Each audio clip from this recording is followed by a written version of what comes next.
Ladies and gentlemen, we back in the building. This week things are going to be a little different.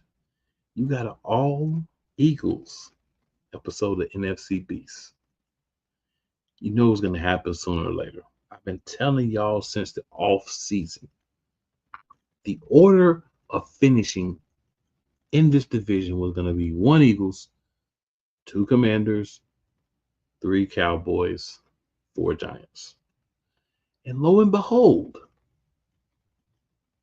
12 weeks into the season, 1 Eagles, 2 Commanders, 3 Cowboys, 4 Giants.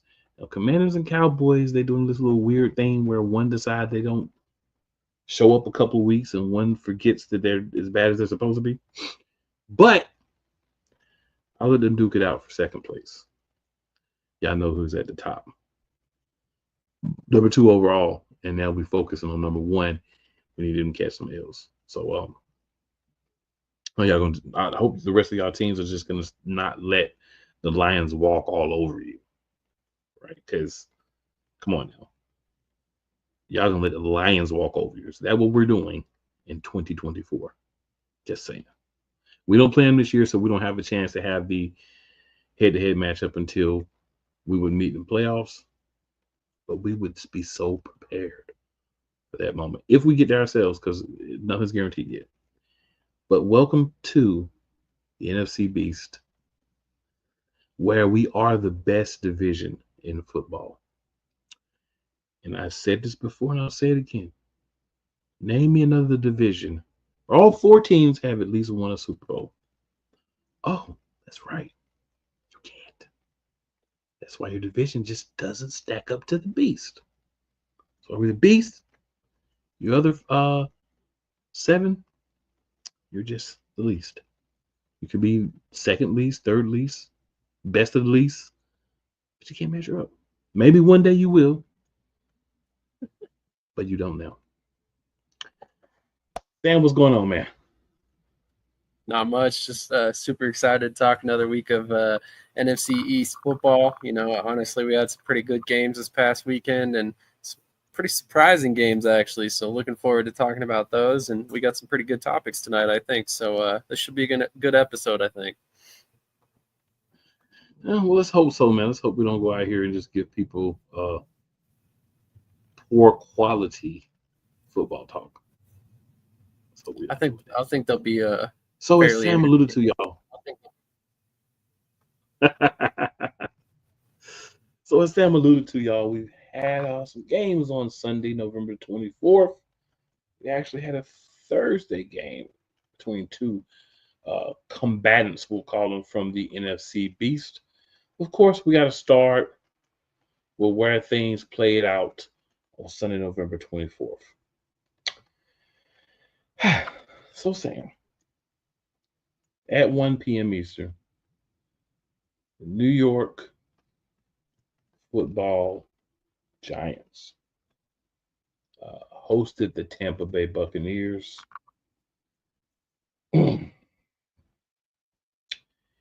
And as someone who had a bye week with their Atlanta defense, I looked at the rest of the schedule and I said, you know what? I picked Atlanta for a reason because of what their schedule looked like, but they just haven't really clicked defensively. But Tampa Bay's not bad defensively, and they're going against the Giants. So I picked up Tampa Bay's defense, and sick and all of the other people who may be watching this, if you're a fan of the Giants, all I can say to you is that is exactly what I expected you to do. But the Giants understand the assignment. I just want to say this real quick. They understand the assignment. They want to be bad and get a high draft pick. They understand the assignment. Another team we'll talk about in a few minutes doesn't really understand that assignment too well. But Tampa Bay got a win, a much needed win against the Giants. They're in a division where they can still compete and possibly win it out, especially since they have games left against the teams that are better. But that NFC South is kind of looking like the division we expected it to be beginning of the season right now. But They still beat the Giants 30-7. What are your thoughts, Sam? Well, much like you said, Tampa Bay is one of those teams that any given week they can look really good, and depending on the opponent, they can look really good. And this was one of those weeks, 30-7. Tommy DeVito, as Flo always says, it didn't look so hot. 21 of 31 against this Tampa Bay Buccaneers defense. Didn't throw a touchdown, but also didn't throw an interception. Got hurt in the process, which ends up being a rather big concern for a team that just released their starting quarterback or previous starting quarterback last week. So definitely interested to see how everything will kind of unfold for them the rest of the way. But this was kind of exactly what we expected it to be. Tyrone Tracy played okay. The rest of the team didn't really. No big surprise. I don't want to say the Buccaneers defense is great, but they've got some really good pieces, especially against that run. With Vita Vea up there in the center, almost impossible to run on this defense at times. So honestly, not a big surprise here, to be honest. But when you look back at it, it looks pretty ugly for the Giants, other than the fact that you have to know at this point they're tanking to try and get that top pick for a quarterback. So like you said, I think they kind of understood the assignment. There's a reason why they released Jones and kind of went with Tommy DeVito, because they know where they're at right now. They knew Jones wasn't coming back no matter what. You might as well try and kind of let this season get away from you and get the highest possible pick you can get and go into 2025 with hopefully some hope, if nothing else. There's some talented players on this offense, and if they can get the right quarterback, it could eventually be a pretty dangerous team to face. But as of right now, they're a long way from where they should be if they want to compete in this division. I would have to agree, man. I would have to agree. So nextly, we had the Cowboys as an underdog go to Maryland, of course, where the Commanders play, and pull an upset.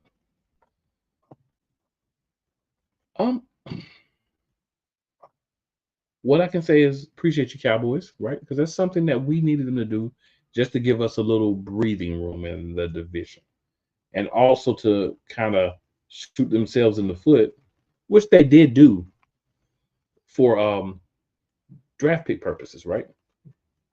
So this game could not have been better for the Philadelphia Eagles. You take a hated rival and you allow them to not have the opportunity to get as good as they could get in the offseason, because they are taking away their own opportunities by winning games, right? And they beat the team who is second in the division, who you just beat the week before yourself, and then they come back and beat them for you to make it even better for you. So Dallas, good look. They did look a lot better with Cooper Rush in week 2 than they did against us in week 1. I would say some of that would have to do with the difference between the defenses. Because say what you will, but the Eagles' defense is very solid. And I love what they're doing. On the Commander side, they've got to adapt. Now we've had about half a season of Jaden Daniels, a little bit over half a season of Jaden Daniels. So now people are starting to understand certain things about him, nuances, certain, ways that he plays, certain passes that he wants to make, what's more likely for him to read, how he's reading the ball, his reaction time, how long it takes him to get out the ball. All those things that they didn't have any data on to begin the season. And I'm not saying this to say like, oh, Jay Daniels is going to fall and he's not going to be good anymore. But I'm saying this to say you have to understand how it works being a player in the NFL. You come in, you start off great as a rookie. A lot of times you hit that wall, right? Everybody's hit that wall. But it's what he's going to do these last couple of weeks now after this that's going to be a big determinant in how they finish their season.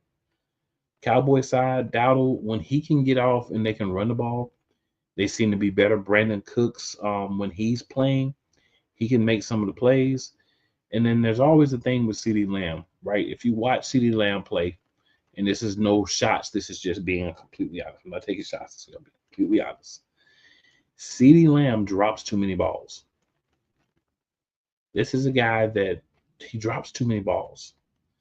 And it's hard to have a number one that doesn't have steady hands. They can be slow. They can not have a jumping ability, but they got to have hands and hustle. And the hands with CD is very iffy. So when I see him, I'm kind of like, you gotta be a little mad when you see this guy come out and the money he's getting and everything, and then just the drops, even in the Commanders game, drops, right? Not horrible drops, but plays where it's like, bro, you have to make those catches if you want to be in that top 5 receivers. You got to make the plays. Talent, yeah. Speed, yeah. Route running, pass catching, So some work to be done there. But when they can run the ball and Cooper Rush is going to make higher percentage throws, he's not going to put the Cowboys in a situation where they're looking to make a lot of long plays. He manages the team very well. He's more of a manager than a Dak Prescott is. So you play a different style of football with him. That's how it worked against the Commanders. Good job, Cowboys. Thank you. Completely agree. I mean, I couldn't have said it better myself. And, there's probably a lot of Cowboys fans at home right now upset about the fact that you called it like it is with CeeDee Lamb, but the dude's already got 9 drops on the season. He's been targeted 27 times with contested catches and 5 interceptions when thrown at. So, I mean, 9 drops, 5 interceptions, that's not a good ratio, especially when you're talking about your number one receiver. You want a guy like not to be biased here, but AJ Brown, a guy who you can rely on to go up and get those tough catches, and when the game's on the line, it can really throw one up, and he's going to come down with it no matter what it takes. And CD is just not that guy. Scrub's been talking about it a lot this season. He calls him a number 2, masquerading as a number 1, and I don't know that I would necessarily go that far, but I know that it seems his effort at times matches the way his team is going. So if they're playing poorly, it doesn't seem like he's all the way in it. And then at other times, it seems like, when they're really rolling, he's typically, right there with them balling out. So, I mean, that's definitely something to watch as you go forward. Because, I mean, like you said, this guy's getting paid, so he needs to kind of perform up to that task. And right now, I just don't think he is. And part of that, don't get me wrong, is due to the fact that you have Cooper Rush out there. But there definitely needs to be some improvement on Lamb's part, especially if you expect to open up this run game with, the elder statesmen that are Zeke Elliott and Dalvin Cook. I mean, I know Dowdle's a little bit younger, but he's basically got nobody behind him, and this game was evidence as of such. He had 19 carries for 86 yards, and then behind him, the top rusher behind him was Zeke with 3 carries for 6 yards. So when you know that anytime you insert another back, that's going to limit your rushing attack that dramatically, you're basically queuing up plays for the defense at that point. So that's never a good thing, and I think that's something the Cowboys need to get figured out as they go forward. But I got to be honest. I mean, I was really surprised that the Commanders lost this game. I picked them to win last week, and I expected them to come out and kind of wall up the Cowboys because, they just lost to the Eagles. They wanted to get back on their feet, but this was one of those games where they just did not live up to the task. And that's definitely something that's going to bite them in the butt later on this season because they're quickly falling behind the Eagles in the playoff race or the divisional race. And if it continues for them, they might play themselves right out of the NFC playoffs. I mean, I know there's some pretty sorry wild card teams currently, but Washington has only a couple game lead there if they continue to want to make the playoffs. So that's going to be something to watch as we go forward. In this game, they basically couldn't get the run game going at all. And, Dallas is no juggernaut on defense with all the injuries they've got. So, it was concerning to me, after the way Washington has kind of rolled through some opponents this year. If this continues, we could be looking at, the Commanders ultimately missing the playoffs down the stretch. But, we're a little ways from that talk quite yet. But Definitely an interesting game. Like I said, did not at all expect the Cowboys to come out of this with a victory, but all of a sudden, like you said off camera a little bit ago, they're them boys again. So everybody's talking about how they're back and all this stuff. Well, we'll see if we can't silence that talk coming up here soon.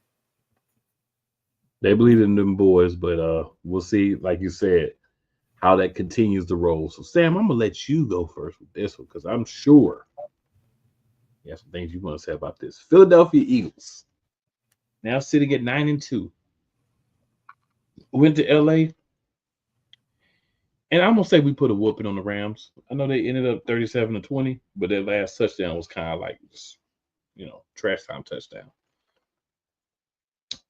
Thoughts on Eagles versus Rams, sir?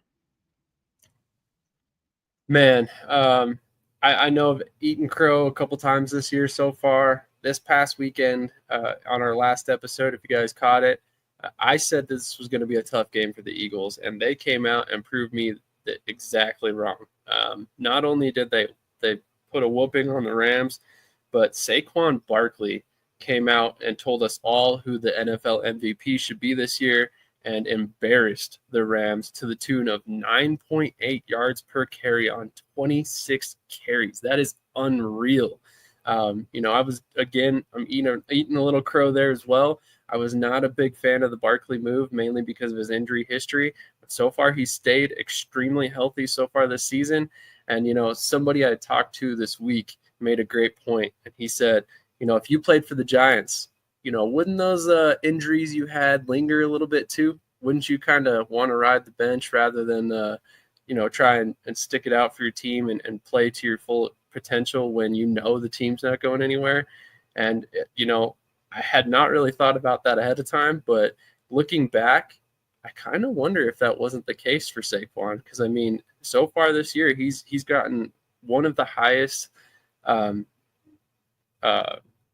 carry shares that he's had throughout his career. So, to see him healthy and literally playing out of his mind right now, you kind of have to wonder if the motivation factor wasn't part of that with the Giants. And now that you get him in an offense where he's got playmakers all around him, he's got a quarterback that can take over a game at times, you really see the potential of Saquon Barkley coming out. He's already set a career high in rushing yards after this past week. So we've got 4 or 5 games left to go. I'm honestly super impressed by what he's been able to do this year. And as for the Rams, like you said, that garbage time touchdown made this game look a lot closer than it really was. But by halftime, we had kind of more or less silenced the Rams, and from there it was just all steam ahead, and all systems go, whatever you want to say. The Eagles just kept rolling, and it was touchdown after touchdown after touchdown, and it was honestly very encouraging for me as an Eagles fan after watching several of these first quarters and first halves get away from us without us scoring as many points as I thought we should have. So, A.J. Brown had a great performance as well, did what he normally does, and honestly, I think he really kind of came out and proved that, he is the class of this division when it comes to wide receivers. Yeah. Agree with a lot of that, sir. A whole lot of that.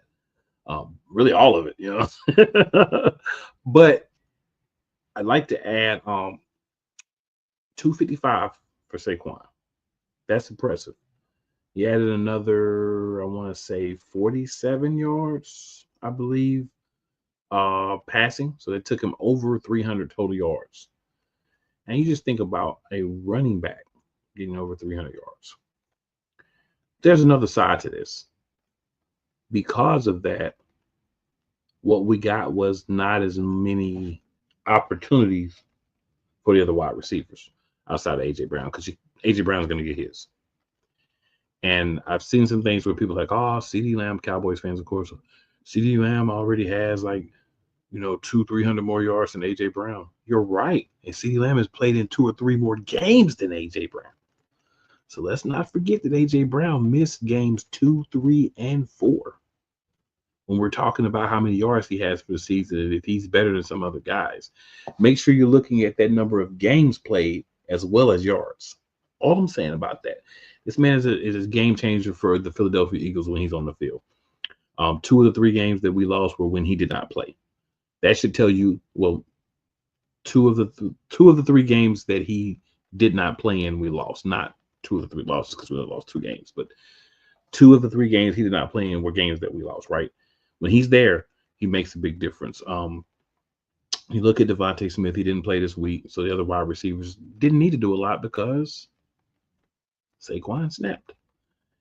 Jalen Hurts did not need to do a lot because Saquon snapped, and that's okay. There's a lot of people in certain Eagles groups that I'm in that say things about that, like, oh, Jalen's not really doing it without Saquon. We wouldn't even be, we wouldn't even have like 4 or 5 of the wins that we have. That is true, but understand the brain of the offense on the field is still your quarterback. Person that says, you know what, we're just gonna get the ball to Saquon, or I'm not gonna audible out that play. We're gonna let that play ride, or we're gonna audible into a play for Saquon, or we're gonna call a play for Saquon from the play card on my wrist. That's still important. And we can talk about the offense all day, but I've got to spend 2 minutes on the defense. Quinyon Mitchell is a revelation at cornerback. The fact that he was still there for us, I was ecstatic from day one. Yeah, I think it was Toledo he went to, but this is what you have to understand.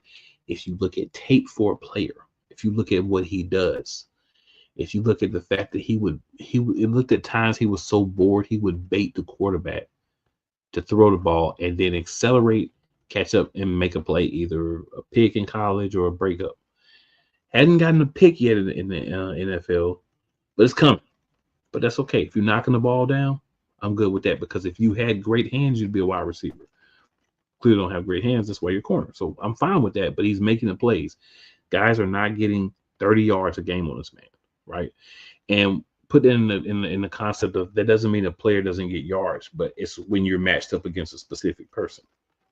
So Quinyon Mitchell may not be matched up against CeeDee Lamb every play of the game, but when he's matched up against him, they're using the stats for that time that Quinyon Mitchell is playing defense on X player. And he's been doing good against a lot of really great receivers. Two of the turning points in the season. One was CJ getting right? Because he hasn't had the season that he did the last time he was an Eagle, but he hasn't had to because we have been playing better as a team. But he's starting to step up. He's starting to be that guy. He's talking and he's living it for us. We love it. Also, shout out to Brandon Graham. He got injured in the game. His season's over. So Brandon Graham, he'll be on the side, not in the box like Dak, but on the sideline. I said I wasn't going to do that, but I guess I just can't help myself. But he'll be on the field, arming and splitting everything, but he'll be down there supporting the team for the rest of the season, being part of it.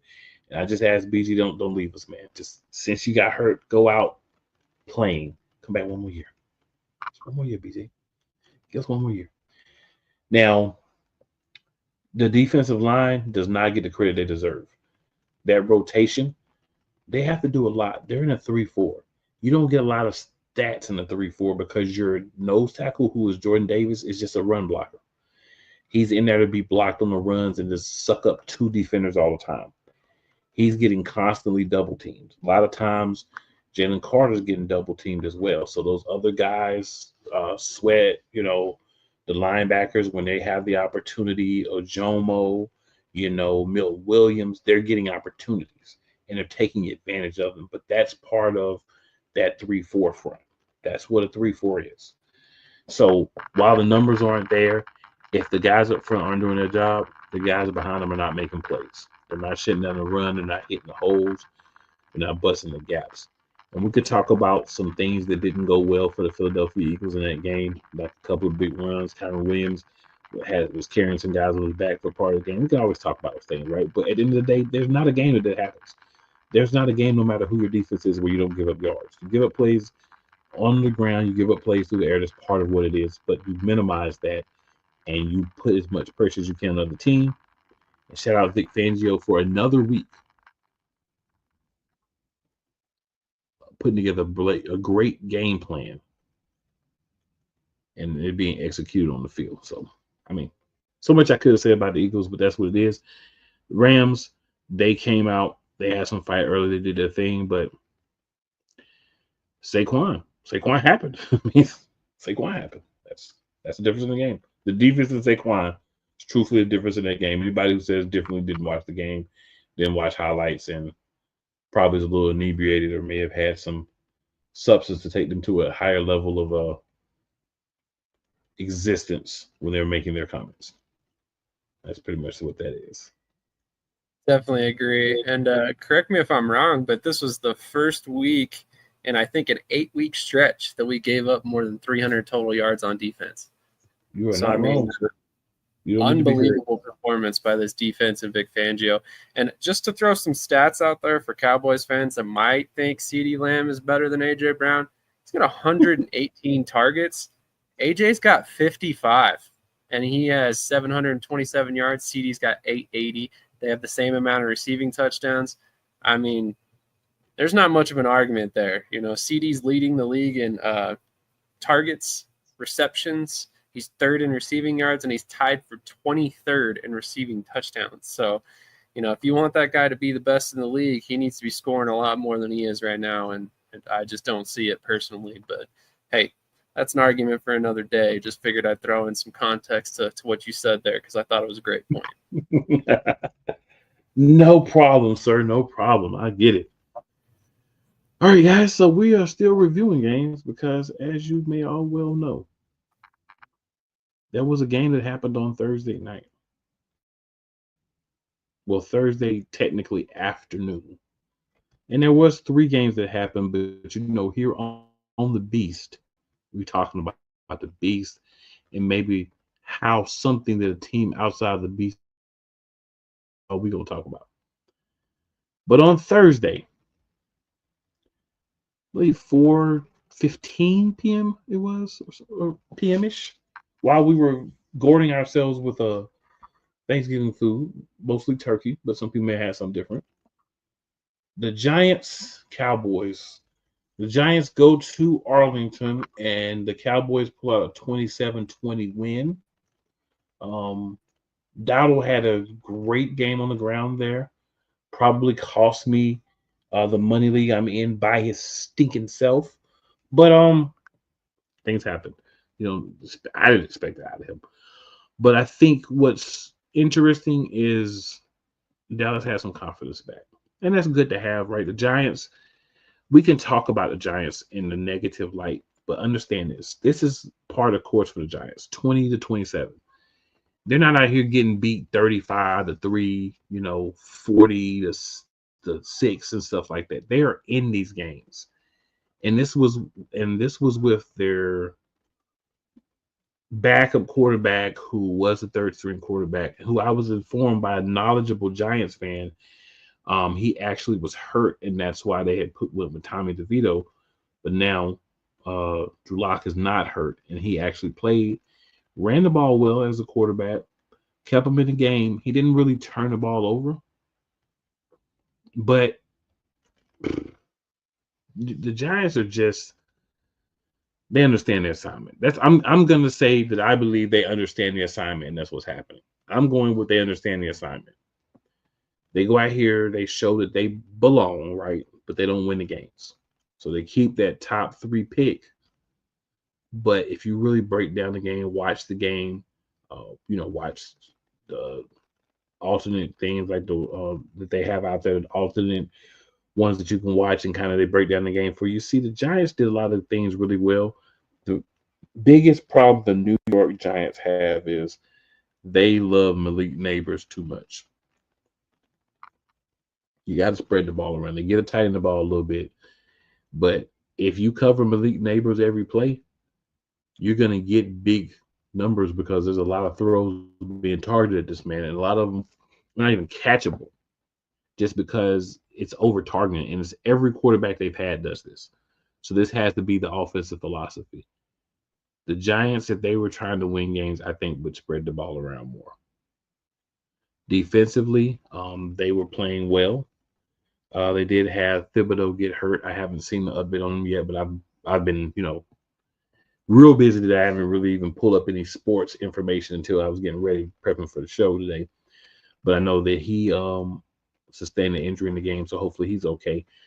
But I think this is a game between two teams that a lot of people are not going to want to admit this, but that were evenly matched actually out there on that field. One just did a little bit more and won the game, but they were evenly matched out there. It wasn't a blowout whatsoever. No, I completely agree. I mean, honestly, this game could have gone either way, and honestly, I was kind of surprised to see how it ended in the sense that the Cowboys didn't quite walk away with it at the end there, and the Giants actually kind of closed the gap and looked like they might even have had a chance to kind of win the game if things had fallen their way a couple plays there. But pretty solid output by Cooper Rush in this one. I mean, it wasn't great, but at the same time, he didn't hurt the team, which I think is basically all you can ask from Rush at this point. But again, like you said, I think the Giants kind of understand their assignment. They know that this is, they need to keep an eye on next season, even if their coaching staff is no longer going to be a part of the team. We'll see how things go there. But, ultimately just a great game to watch. I mean, it wasn't necessarily super exciting, but at the same time, it was never, a blowout either way, which I'd rather watch a game like that than, some of the other games that happened this weekend, which I don't want to get too far off track, but great performance by the Cowboys defense, put a ton of pressure on that Giants offense and Drew Lock in particular.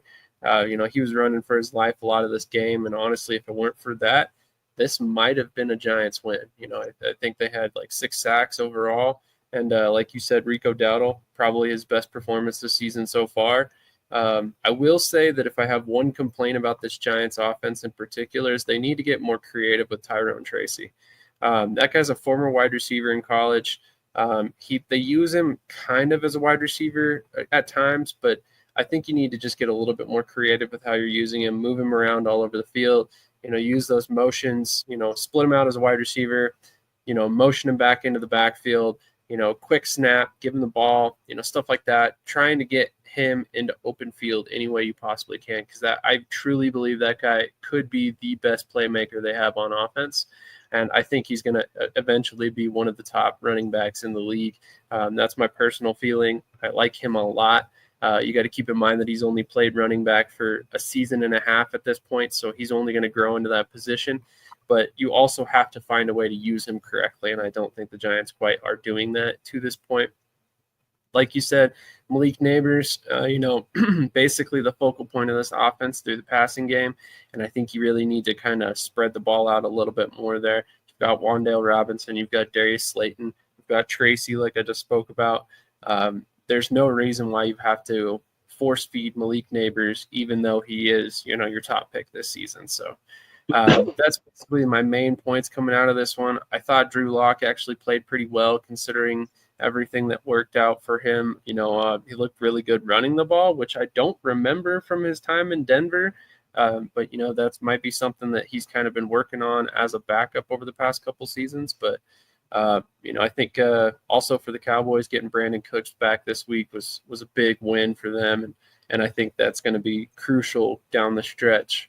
Now if it amounts into a playoff, appearance, we'll see. But it definitely was much needed reinforcements for that offense, especially outside of CD. And Drew Lock and Giants. I understand that Tracy's a former wide receiver, but you're turning him into a running back. Don't throw that guy a pivotal pass on a 4th down play again. Don't do that to him. You've got wide receivers for that. Got a tight end for that. Let's use those guys in those pressure situations and not your running back.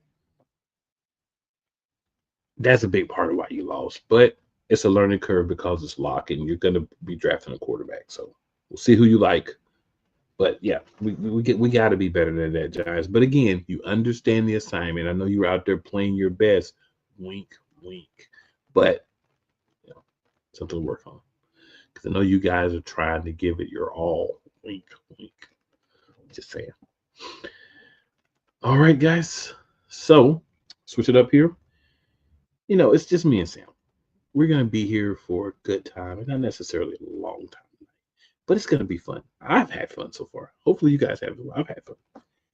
We've got a couple of more games from this week we're going to talk about here in a bit, but before we get there, came up with a couple of things to just talk about, right? So the first one, and I'll pose this question to you, Sam. NFC East. We've got some teams that are playing really well, or at least have parts of the team that are playing really well. And some of those people may get poached this year. So, assistant coaches, offensive coordinators, position coaches. Who do you think in the NFC East has a shot to be a head coach in 2025? Well, I really think Kellen Moore has done some good things, and I think that could be a guy that we see kind of get some interviews. I don't know if he ultimately gets hired this year. It just depends on how people view our offense. Are they thinking that it's more Sirianni that's kind of do some of the play calling, or if they're really believing that Moore is the focal point here? I would love to sit here and tell you that Vic Fangio is going to get a lot of consideration, but with his age, his history with the Broncos, when his first stint as a head coach, I don't know that he's really going to get a ton of looks to be a head coach, but really he should, given the way he's had this defense perform over the past couple of weeks. Cliff Kingsbury is a guy that sticks out to me, not because of the way he performed in Arizona, but because of the fact that Chicago just fired their head coach and his old quarterback happens to be there. So, I mean, if you want to kind of spur his development and you want to find a coach that can kind of put him in the best possible situation and knows him really well, Kingsbury might be that guy. So I could see a scenario where Chicago hires Kingsbury. But I want to throw out kind of a dark horse candidate in my personal opinion. And this is a guy who's probably getting a bad rap because he's on the Giants, but Mike Kafka, former Eagles quarterback, actually. He did a great job in his stint with the Kansas City Chiefs. He followed Brian Daboll due to his experience with Daboll in the past. And, he really has kind of had a bad run with the Giants. But I think he's a guy that he needed that offensive coordinator title on his resume to really get looks. And I could see a scenario where the Giants ultimately move on from Brian Daboll and they decide to give Kafka the reins. Will it happen? I don't know for sure, obviously, but I think that's a guy who should get some interviews. Whether or not he gets hired, I'm not sure. I could see a scenario where he returns to the Chiefs as, a position coach or an offensive coordinator or something of the sort. And it takes another year for him. But I mean, if I'm really zeroing in on one candidate that could get a head coaching position, it to me is Cliff Kingsbury, as much as I'm shocked to say that out loud.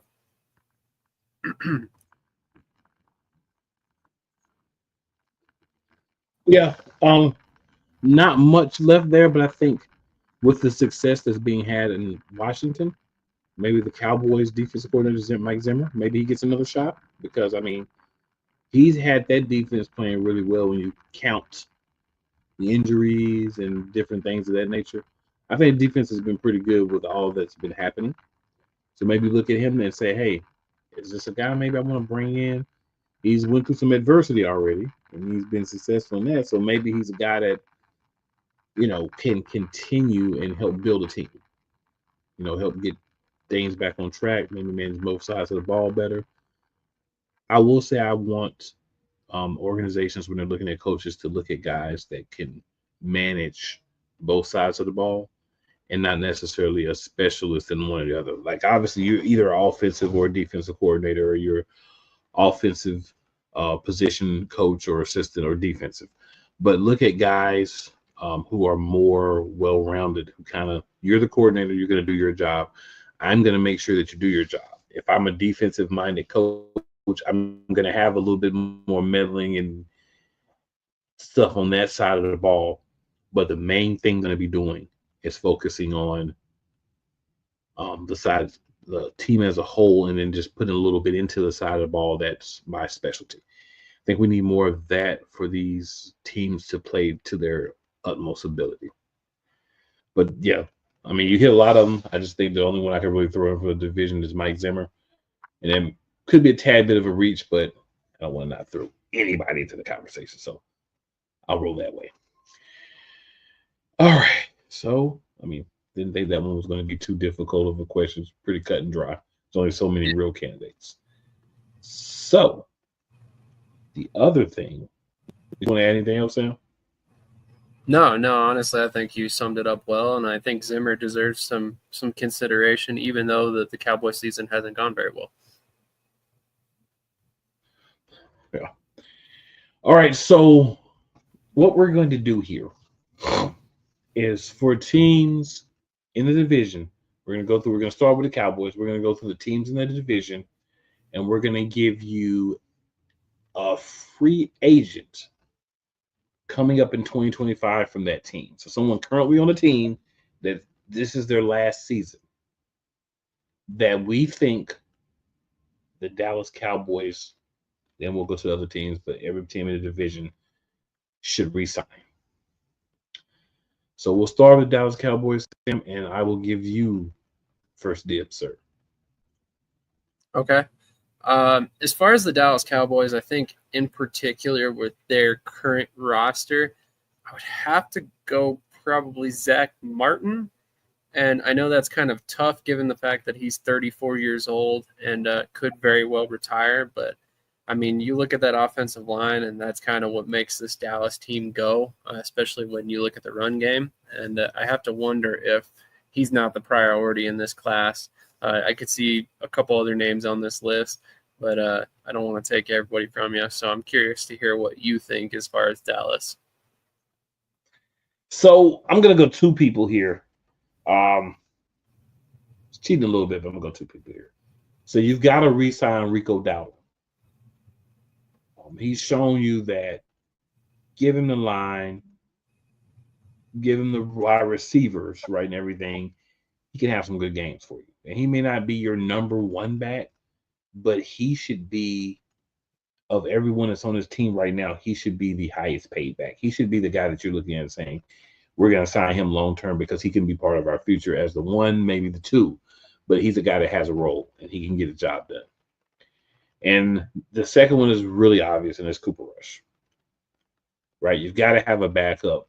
Dak has had a propensity for injury.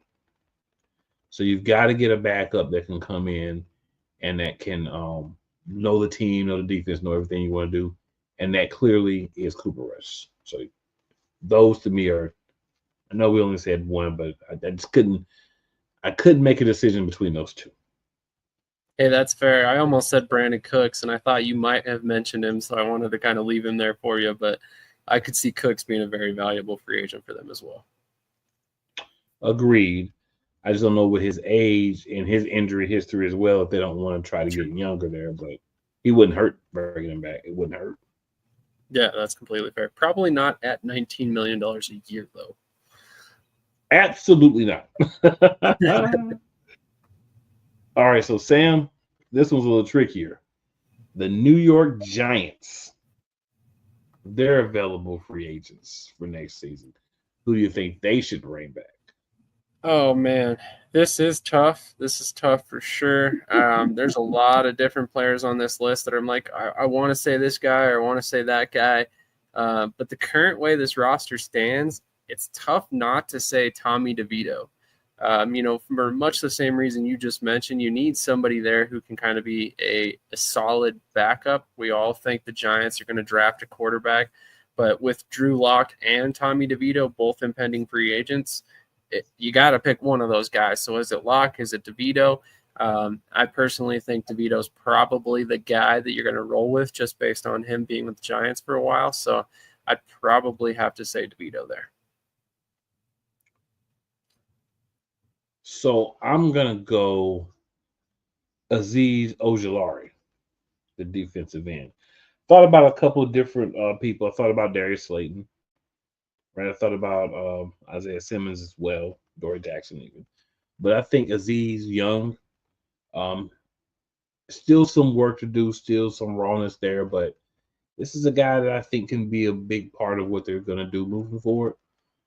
And I think if you can get him back at a reasonable salary for multiple years, that would be a big coup for a Giants team that hasn't made a lot of good, strong, solid, logical payroll moves. They don't have a lot of guys that are going to be free agents that make big money, but I think that Ojulari is a guy that you want to get back on that team. You don't want to let him walk out of that door like you're letting other people do. You know, another guy that we could say, and this might sound like a shot, but it's really not. He's a really good player at his position. But Jamie Gillen, their punter, he's one of the best in the league, and you know, flipping that field is a big deal, especially if you're turning it over a lot. Mm-hmm. Fair enough. Fair enough. If you haven't figured it out, guys, we're just going in alphabetical order. So next we'll go to the Philadelphia Eagles.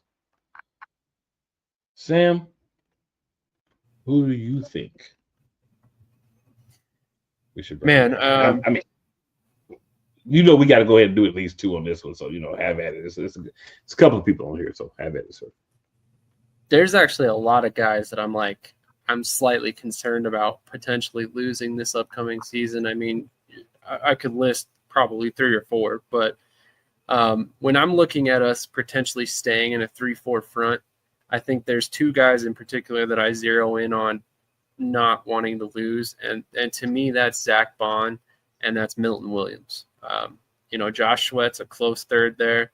And honestly, he's been our best pass rusher. So honestly, I would hate to lose any of those 3 guys, but the way Bond has played after this year, I think you got to lock that guy up at least for a couple of years. And then Milton Williams, you know, in that 3-4 front, you said it great when you talked about the Eagles defense earlier. It's not a glorious position to play, you know, and Milton Williams is possibly the best possible fit you could ask for outside of, you know, a Jalen Carter. He can play inside, he can play outside. You know, he allows us the ability to have a multiple front, which Fangio likes to do at times. So I think he's incredibly valuable at that spot. I'm going to go Mekhi Becton as one of my guys because Mekhi Becton has been a revelation. He's been better than advertised. He took out a guy who we think is going to be an all-time great right tackle and just said, the guy got hurt. Mekhi Becton said, my job. And he won't give it up. On time we've seen Tyler Stevens been about Mekhi Becton's hurt. So shout out to Mekhi Becton. I like what he's been doing for the team. Still has some versatility. He can play left tackle too, right? So versatility, which is big, but I think he's a guy we definitely want to lock up and have here. And I mean, obviously, if you make a list and you don't say Zach Bond, like you're crazy. There's no way you can say we don't want that guy back. But I'm gonna go defense. I'm gonna go secondary. I'm going to go Isaiah Rodgers. Once Darius Slay retires, which maybe after this year, I'm just not the same player anymore, so maybe after this year, Isaiah Rodgers is perfect to play across from Quinyon Mitchell. Either one of them can be the one. Whoever you want, doesn't matter. But these are 2 young, hungry guys, and Isaiah Rodgers was out of football. Football was taken away from this man for a year. He still practiced, did everything like he was on a team, kept himself mentally prepared, came out, showed out in the preseason. And the only reason we got to see what Quinyon Mitchell could do on the outside is because he hurt his hand. But when Darius Slay has his weekly injuries, and he's not going to play this week because he's still in concussion protocol. But when he has his weekly injuries, who's the first guy that comes in? Isaiah Rodgers. Keely Ringo gets some time as well, but Isaiah Rodgers is who we're seeing. So I believe we got to give Isaiah Rodgers that contract, and I will go ahead and try to get multi-years out of it. Give him a little bit more than maybe he earned so far over the next 4 or 5 years, if he can, just so that we can have him under contract. Because this is a guy that's a valuable part of this team.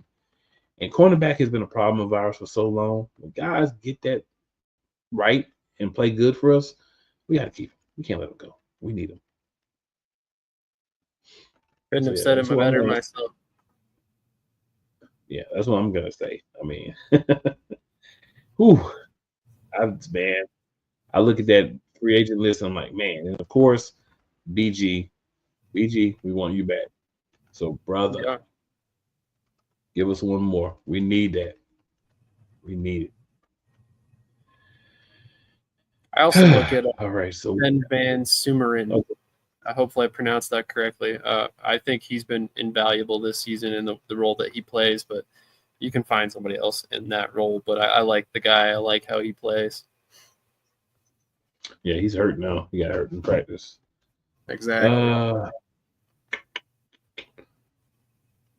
So we do have one more team in the division. That's going to be that team in, we'll say Washington. Washington Commanders.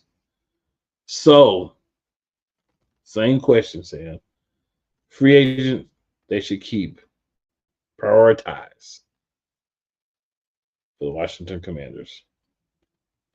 If I'm Dan Quinn and I'm the head coach and I get to sit down and have a conversation with Washington's GM, Adam Peters, and tell him, hey, this is the guy we have to have back. To me, it's got to be Jeremy Chin. We saw how valuable a guy like Cam Chancellor was for Dan Quinn when he was the defensive coordinator in Seattle. We saw him use, safeties in Dallas, and that was a big part of his defensive scheme. I think Chin allows you to do a lot of different things. He's very multiple in what he can do. He can play a little bit of a nickel linebacker when you need him to.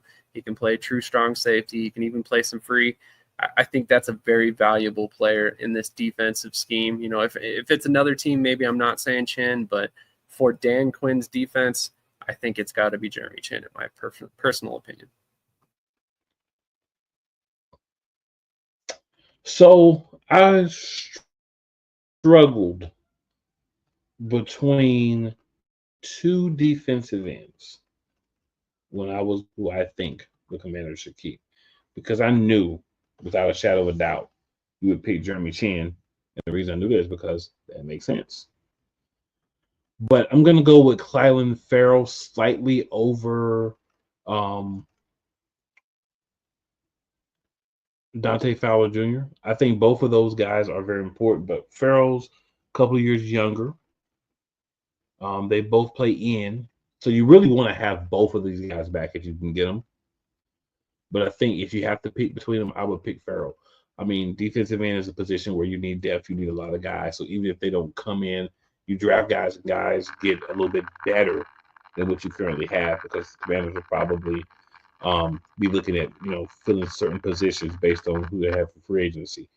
But I think defensive end, you really want to keep both of those guys, because a year ago you had some guys that were really good at defensive end, but the money that they were wanting, you weren't going to pay them. So you kind of let them walk. And I think you do that knowing that you have Farrell, Dante Fowler Jr. in the draft to kind of stabilize and start to rebuild the defensive end position for the team. So definitely think you want to do that. If I had to pick somebody else, I'd go Marcus Mariota. Just because the way Jaden Daniels plays, having Mariota back as his backup would be very beneficial, because it gives a guy that sees the game the way Jaden Daniels does to be there to help be like a mentor for Jaden Daniels. So those would be my picks. I actually like that you said Mariota. I know a lot of people are probably going to frown on that, but that pick makes a lot of sense to me. You keep a guy around that's content being a backup, and like you said, who plays very, very similar to Jaden Daniels. So that was a great pick. I do what I can, man. Defensive end is always important for every team. So I'm like, hey, I know if I'm looking at my team in free agency, we got a bunch of defensive ends and tackles that are free agents. Let's get some of those guys to slide on back through here and hold it down for us. Definitely. All right. So now we only have 2 games to talk about, y'all, because 2 of the teams already played. So on Sunday, 1 p.m. Eastern, we've got the 3-8 Titans against the 7-5 Commanders. The Titans have more wins than I thought they were going to have all year. I'm going to be the one to say it, okay? Because this team is bad overall. Like, they have bright spots, but overall, this team's bad. If I remember correctly, they won last week, which was crazy work for me. But I don't think the Titans get a win streak going. I just don't see that. I think the Commanders need the get right game, that game to kind of get everything together. And lucky for them, they play the Tennessee Titans. It's like the universe just said, we know you're going to need it. Bunny game for you. Here you go. Definitely got the Commanders. Jaden Daniels got the time to get himself right since they played the Eagles. He was still hurt, even after that break. Then they had the Cowboys. So you got two big, bruising, physical games out of the way. And then you get a little bit of a respite with the Titans. So Commanders should handle business on Sunday. I think this is actually going to be a little bit closer of a game than people expect, especially given the momentum of the Commanders currently. And I think the Titans defense matches up well, but I have zero faith in the Titans offense right now. It feels like they're tripping over each other basically every week. They just can't seem to gain any sort of momentum on offense. And, ultimately, like I said, as much as I like this defense and how they match up with Jaden Daniels in this Washington offense, I don't see a scenario where Washington loses a fourth straight. If they come out of this game and they did lose this, you really have to start questioning Washington as a team and where they're headed the rest of the season. But I see Washington winning this one, and I wouldn't shock me to see if it was by two scores, maybe even 17 points or something like that. Fair. Yeah, I don't think it'll be the any more than that. I definitely agree. It'll be closer than people think. And 4:25 Eastern Time, CBS. Ooh. Philadelphia Eagles go to Baltimore, Maryland to play the Baltimore Ravens. The 9-2 Eagles, the 8-4 Ravens who haven't had their bye yet. Sam, who you got? Man, I would love to sit here and say that I'm super confident in my Eagles and they're going to come out and they're going to smack the Ravens in the mouth, but this is a game where you need Saquon Barkley to go off. You need to keep Lamar Jackson and that offense off the field as much as possible, and you really need to dominate time of possession. This is going to be probably the biggest test of our defense all season long. But I like the fact that we are now running a 3-4 defense because that gives Sweat and some of our other linebackers the ability to kind of maybe spy Lamar a little bit more. But, man, the way this offense has played, this is going to be probably the game of the week. And honestly, this might be a very run-heavy game, but in the best way possible. We're watching two of the best go at it, and Derrick Henry and Saquon Barkley. And I'm really excited for this game, but I couldn't possibly sit here and tell you guys that I'm confident that the Eagles come out of this one with a win. And honestly, I don't know that I would even be that disappointed if they lost, because I feel like you have to get some losses out of your system before you get into the playoffs. And there's a lot worse teams that you could lose to than the Baltimore Ravens. They are probably the class of the AFC right now. And I really think this is going to be a fun game to watch. So if you're not doing anything around 4:25 this weekend, I strongly recommend that you tune into this game. It doesn't matter if you're a fan of either team or not. This is going to be a great game.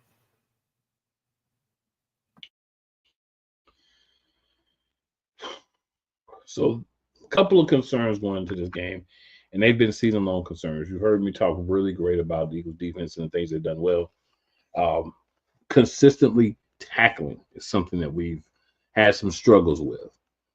So you say have some struggles with consistent tackling, and you think about who we're going to be playing. And that's a team that has a running back that once he gets going, it's tough to stop. And they have a quarterback who can run like a running back, just like ours, but runs a little bit more decisively.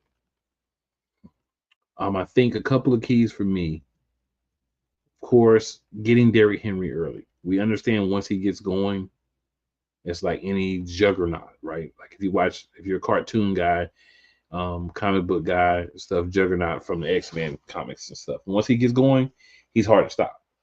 That's kind of what I look at and see with Derrick Henry.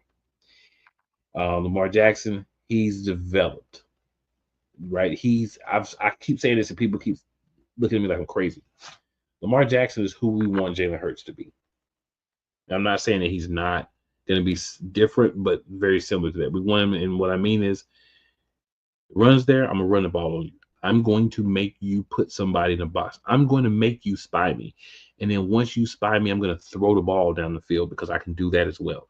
I can start to run, stop, and I can zip the ball down the field to either one of my tight ends, Likely or Andrews, Deontay Johnson, Rashard Bateman, or Zay Flowers. Any of those guys. Lamar Jackson is spreading the ball around, and trust me, I have Zay Flowers thinking, oh, Lamar going to definitely focus on Zay Flowers this year. Not so much every game. He has his games, but that ball goes where the guy's open. That's the important piece. That ball goes where the guy's open. So we're going to need Cooper DeJean to do his job, right? Every play that he's in the game, we really need to play like almost every play, unless you're going to put somebody else in there that can actually play nickel corner and not who we've been putting in there as the second nickel corner, because it's not going to work this game.